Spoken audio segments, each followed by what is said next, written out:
श्री स्वामी समर्थ आनंदी या मालिकेत प्रेक्षकांनो इतकं सुंदर असं वळण आता येताना आपल्याला पाहायला मिळणार आहे. फायनली बापलेकातला गैरसमज दूर होऊन इकडे दोघांनी मिळून या विद्याधरची चांगलीच कानउघडणी केलेली आता आपल्याला पाहायला मिळणार आहे. आपल्या युगंधरवर म्हणजे जेव्हा आपल्या बापावर आपला काका हल्ला करायला जातो आणि इकडे पृथ्वी जेव्हा ह्या विद्याधरचा हात धरतो आणि युगंधरचे प्राण वाचवतो, हा सीन पाहायला आपल्याला खूप मजा येणार आहे. आणि हे सगळं मालिकेमध्ये कशा प्रकारे घडणार आहे हे जर तुम्हाला जाणून घ्यायचं असेल तर आपला हा व्हिडिओ शेवटपर्यंत नक्की पहा. इकडे आता ह्या पृथ्वीचा आणि युगधरचा एकमेकांसोबत इतका वाद हिरीला गेलेला असतो की अक्षरशः हे दोघेही एकमेकांच्या डायरेक्ट विरोधात इकडे भांडताना आपल्याला पाहायला मिळणार आहे. या दोघांच्या वादाची सीमा इतकी मोठ्या प्रमाणात वाढलेली आता आपल्याला पाहायला मिळणार आहे. पण शेवटी माई आणि शिल्पा या दोघांच्या मध्ये पडतात आणि त्यांचा वाद मिटवण्याचा प्रयत्न करतात. शिल्पा बोलते की बाळा बास कर पृथ्वी, तुला असं वाटत नाही का तुझ्या आईच्या वर्षश्राद्धाचे विधी एकदम व्यवस्थित व्हावे, तुझ्या आईच्या आत्म्याला शांती लाभावी असं तुला वाटत नाही का बाळा? प्लीज आता तुझा हा राग सोड आणि इथे आता वर्षश्राद्धाचे सगळे विधी व्यवस्थित पूर्ण होऊ दे. आणि शिल्पा इकडे युगंधरलाही खूप बडबड करते, बोलते तू मोठा आहेस ना, मग तू समजून घे आणि आता हे सगळं थांबव. तेव्हा आता पृथ्वी बोलत असतो की हो नक्कीच माझ्या आईच्या होमाचा विधी पूर्ण होणार आहे, पण या पापी माणसाच्या हातून माझ्या आईच्या ह्या पवित्र विधी होणार नाही. मी स्वतः माझ्या आईच्या श्राद्धाचे विधी आता इथे करणार आहे या निंबाळकर वाड्यामध्ये. तेव्हा आता इकडे पृथ्वी स्वतः गुरुजींना सोबतच घेऊन आलेला असतो आणि गुरुजींना बोलतो की तुम्ही इथे विधीची तयारी करा. गुरुजी बोलतात की एकाच वर्षश्राद्धाचे म्हणजे एकाच व्यक्तीच्या वर्षश्राद्धाच्या दिवशी त्याच्या नावाने दोनदा एकाच जागी होम करणं अयोग्य आहे. तुम्ही असं करू नका, तो आपल्या शास्त्राला आणि विधीला धरून नाही. पण यावर पृथ्वी बोलतो या घरामध्ये आधीच खूप अपशकुन घडून गेलेले आहे, त्यात हा काय नवीन. तसंही या माणसाच्या हातून झालेली पूजा माझ्या आईला अजिबात आवडणार नाही, त्यामुळे मी माझ्या शुद्ध मनाने ही पूजा करणार आहे. हवं तर माझ्या भावंडांना विचारा की त्यांना कोणी केलेली पूजा आवडेल. दोन्ही भावंड आता पृथ्वीच्याच बाजूने हो बोलतात आणि दोघेही बापलेक आता इकडे समिधाच्या वर्षश्राद्धाची पूजा करू लागलेले असतात. घरातली सगळी माणसं फक्त या दोघांचं भाषण ऐकत असतात, कारण सगळ्यांचा इकडे नाईलाज झालेला असतो. आता दोघेजणही पूजेला सुरुवात करतात. आनंदी उरलेले मंत्र म्हणायला घेते आणि गुरुजीसुद्धा नव्याने पृथ्वीला सगळ्या विधी सांगतात आणि मंत्र उच्चारायला सुरुवात करतात. बरं का आता इकडे गुरुजी बोलतात की तुमच्या आईचा जो काही फोटो असेल तो घेऊन या. पृथ्वी हा डायरेक्ट तिथला जागेवरचा उठतो आणि युगंधरच्या समोर मांडलेल्या पूजेवर जो फोटो असतो तो उचलायला जातो. आता इकडे युगंधरला खूप राग आलेला असतो. युगंधरही पृथ्वीला तो फोटो अजिबात घेऊन देत नाही. तो बोलतो की हा माझ्या बायकोचा फोटो आहे आणि तू या फोटोला अजिबात हात लावायचा नाही.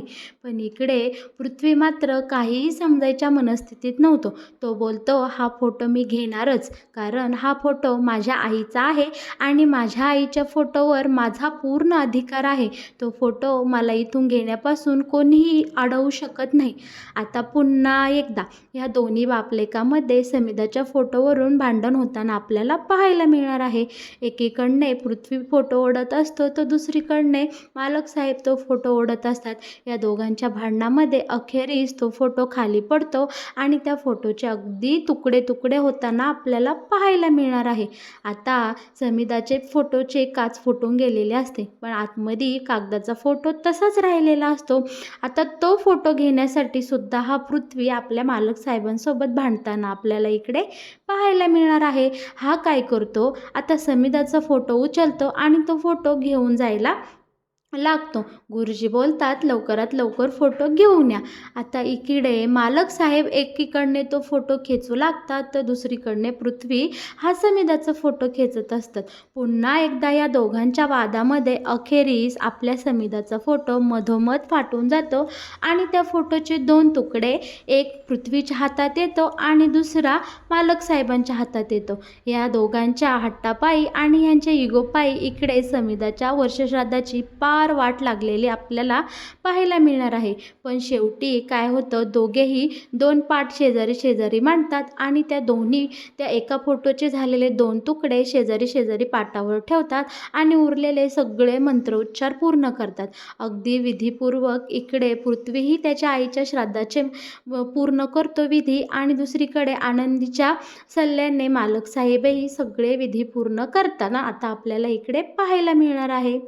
सगळी पूजा अर्चा इकडे पार पडल्यानंतर मालक साहेब डायरेक्ट आता त्या होमावरचे उठतात आणि त्यांच्या रूममध्ये निघून जातात. आनंदी इकडे पाठीमागून ओरडत असते की मालक साहेब प्लीज प्रसाद घेतल्याशिवाय तुम्ही जाऊ नका. पण इकडे आता युगंधर कोणाचंही काहीही ऐकून घ्यायच्या मनस्थितीत नव्हतो. तो डायरेक्ट तडक थेट त्याच्या रूममध्ये निघून जातो.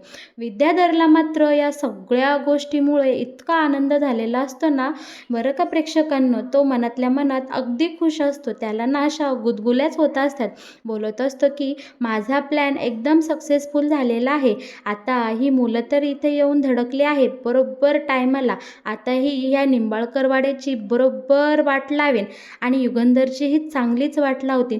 पण माझ्या आनंदीला कोण सांभाळणार, तिला कोण आधार देणार. अरे च्या, मी आहे ना तिला आधार द्यायला. असं इथे हा नालायक विद्याधर खूप मनाशी गप्पा मारत असतो आणि मनोमन खुश झालेला असतो. आता इकडे मालक साहेब निघून गेल्यानंतर आनंदी मनाशीच पुटपुटत असते. मालक साहेब का बरं निघून गेले. त्यांना या घडल्या प्रकारामुळे खूप वाईट वाटत असेल. प्रसाद घेतला नाही तर या श्राद्ध करून काही उपयोग होणार नाही. श्राद्धाचं पुण्य किंवा फळ त्यांना मिळणार नाही. समिधाताई प्लीज तुम्ही आम्हाला माफ करा आणि आम्ही जी काही पूजा केली ती तुमच्यासाठी केली आहे ती तुम्ही गोड मानून घ्या आणि आपल्या मालक साहेबांना या निंबाळकर वाड्याला तुमचा चांगला आशीर्वाद द्या. झालं गेलं गंगेला मिळालं. तुम्ही आम्हा सगळ्यांना इकडे माफी द्या. आता हे सगळं बोलणं इकडे मुलांनी ऐकलेलं असतं. पृथ्वी मनाशी विचार करत असतो की नक्की ही बाई कोण आहे बरं. इतकं तिला मालक साहेबांविषयी का कळवळ आहे. मिस्टर निंबाळकरांविषयी हिच्या मनात नक्की काय भावना आहे. ही का त्यांच्याविषयी इतकं छान बोलत आहे. आता इकडे पृथ्वीला एवढा मोठा प्रश्न पडलेला असतो. आता पृथ्वी आनंदीला विचारायला जाणार तोच शिल्पामध्ये येते आणि बोलते बाळा तुम्ही दमलेले असताना जा बरं तुमच्या रूममध्ये जा, वरती जा आणि तिघेजणही फ्रेश व्हा आणि काहीतरी खाऊन घ्या. जा पळा, तुम्ही प्रवासाने दमले आहात आणि इथं जो काही प्रकार घडला त्यामुळे तुमच्या सगळ्यांची मनस्थितीही ठीक नाही. आता शिल्पाने बरोबर वेळ साधून इकडे पृथ्वीला अडवलेलं असतं आणि पृथ्वीला तिने आता वरती दुसऱ्या रूममध्ये पाठवलेलं असतं. बरं का प्रेक्षकांनो. आता इकडे पोरं रूममध्ये निघून गेल्यानंतर शिल्पा अगदी कडक आवाजात घरातल्या सगळ्यांना चांगलंच झाडते आणि बोलते मी तुम्हाला निक्षून सांगत आहे आणि शेवटची वॉर्निंग देत आहे. आनंदीचं आणि युगंधरचं लग्न झालं आहे हे सत्य अजिबात मुलांना कळता कामा नाही आणि असं त्यांना बळच कोणी सत्य सांगायचा प्रयत्न केला तर त्यांची गाठ अगदी माझ्याशी बांधलेली आहे हे लक्षात ठेवा. आता शिल्पाताई काय करते, विद्याधर समोर जाते आणि विद्याधरला बोलते तुला कळलं ना मी काय बोललं आहे, आलंय ना तुझ्या सगळं लक्षामध्ये. आता विद्याधर बोलतो हो ताई. नाही आणि इकडे आता ताई विद्याधरला बोलते की काय रे आज नेमकी मुलं आजच्याच दिवशी कशी काय बरं आपल्या निंबाळकर वाड्यावर आली. त्यांना कुणी बोलावून घेतलं. नक्की तुझा यामागे काही हात नाही ना. तेव्हा इकडे आता विद्याधर बोलतो नाही ताई माझा यामागे काही हात नाही. मी अजिबात पोरांना इकडं बोलावून घेतलं नाही. उगाच माझ्यावर काहीतरी आरोप करू नकोस. आता इकडे शिल्पाताई बोलते बरं ठीक आहे पण इथून पुढं कसं वागायचं हे तर तुझ्या लक्षात आहे ना.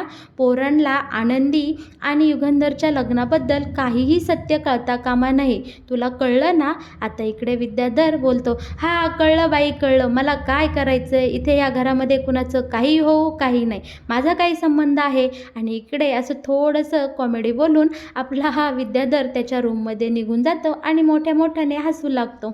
आणि मनातल्या मनात इकडे विद्याधर मात्र खूप खुश झालेला असतो कारण त्याच्या मनासारखा घरामध्ये चांगलाच राडा झालेला असतो.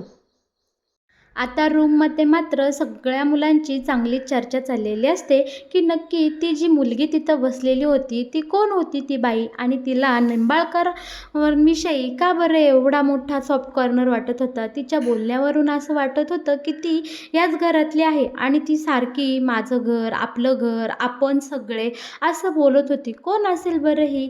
इकडे पोरांची खूप मोठी चर्चा रंगलेली असते आणि दुसरीकडे मात्र मालक साहेबांना खूप वाईट वाटत असतं.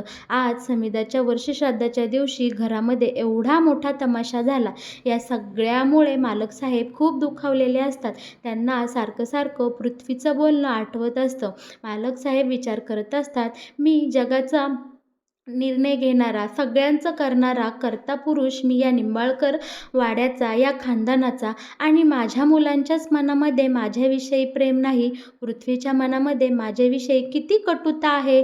आणि माझी मिथाली, तीसुद्धा माझ्यासोबत एक शब्दानेही बोलली नाही आणि प्रांजललाही माझ्याविषयी काहीही प्रेम वाटत नाही.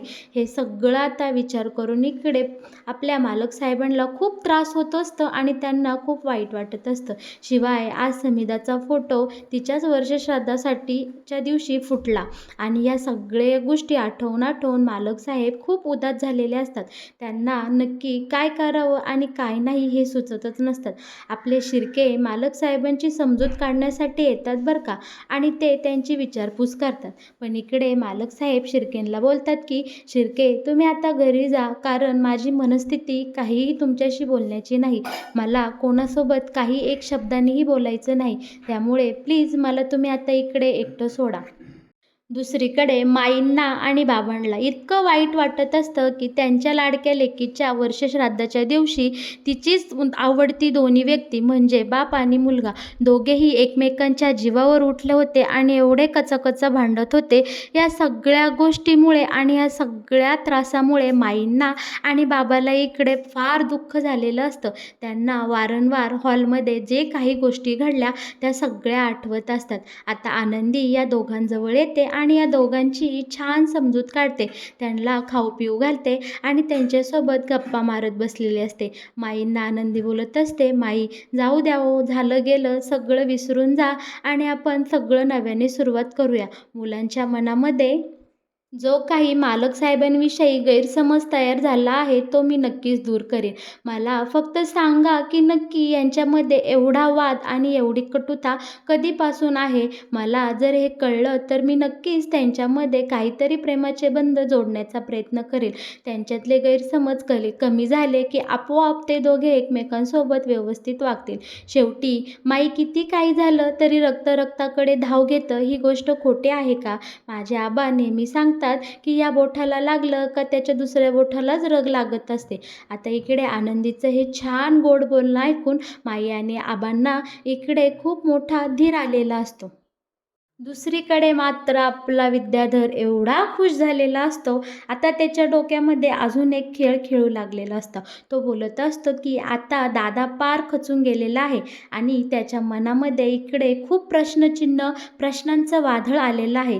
या संधीचा फायदा मी घेतला पाहिजे. मुलंही घरामध्ये आलेले आहे आणि आता जर दादाला काही घडलं किंवा त्याच्या जीवासोबत काही बरं वाईट झालं तर सगळा दोष हा पृथ्वीवर येईल. त्यामुळे आता माझ्यावर कसलाही आरोप येणार नाही किंवा प्रत्यारोप होणार नाही, असा कारस्थानी विचार इकडे विद्याधर करत असतो.